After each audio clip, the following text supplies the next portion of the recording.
সুপ্রিয় দর্শক, আসসালামু আলাইকুম ওয়া রাহমাতুল্লাহ।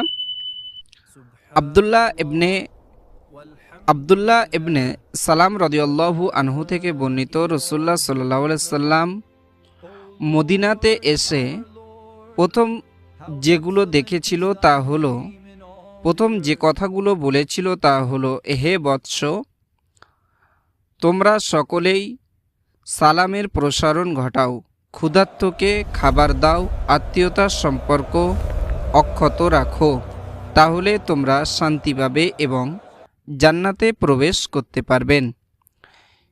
ইসলামের প্রাথমিক ও মৌলিক শিক্ষাগুলির মধ্যে আত্মীয়তার রক্ষা করা সামাজিক সম্প্রীতি ও